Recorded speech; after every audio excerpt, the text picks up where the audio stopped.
What is a cartoon really?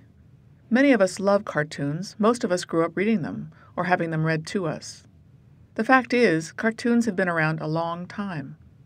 There are all kinds of cartoons: strip comics, comic books, political cartoons, single-panel cartoons, graphic novels, web comics, animation, caricature. There's something for everyone. No matter the form they come in, cartoons elicit all kinds of emotions from the viewer: happiness, sadness, anger, hilarity, calm, and can transmit ideas in an instant. Cartoons are a universal medium, enjoyed and understood around the world and across borders. This is why they have survived so long as an art form. But how can a medium that is on the surface so simple have so much influence and at times be so meaningful? Let's look at what a cartoon is. It starts with an idea. The idea can be verbal, written in words, or it can be visual. A visual idea is simply a picture, a drawing, a doodle. These ideas come from a variety of places. The cartoonist might find the idea from observing life, reading a newspaper, trolling online.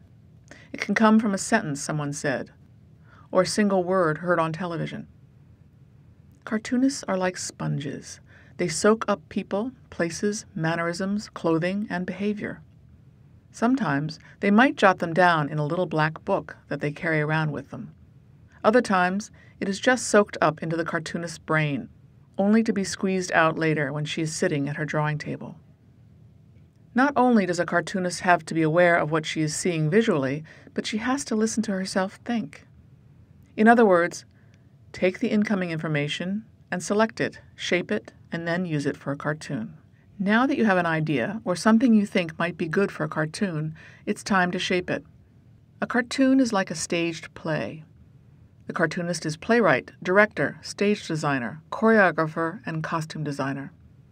The cartoon has characters, a set, dialogue, even if one line, and a backstory.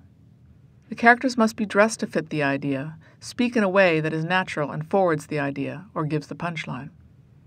Nothing should be in the cartoon that is not absolutely necessary for the advancement of the idea. The image and words have to dance together in a way that makes sense. It can be a graceful dance or an awkward dance, if that is part of the humor or idea. And then the execution. Some cartoonists sketch the idea with pencil, then ink it with pen using a light box. Others visualize the image in their head and draw directly on the paper in pen. Different kinds of pens are used: felt tip, mechanical pen, or a crow quill. Paper can be lightweight or heavy bond. Many cartoonists add gray tone called a wash by using black watercolor and a brush. Others use a soft pencil for the tone. Color is usually created by using watercolor.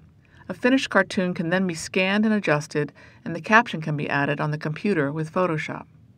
New technologies are emerging for the cartoonist's use in creating her cartoon. Photoshop can serve as a tool for color and image. Some may draw directly on a tablet with a stylus. The choices at this stage of creation work in tandem with the idea, and often when the final caption is added, it gets adjusted yet again. But little is left to chance, except perhaps some of the watercolor. All these elements function in concert with one another. It's almost like a dance of words, ideas, and images that work together in order to make the cartoon a timeless, resilient work of art.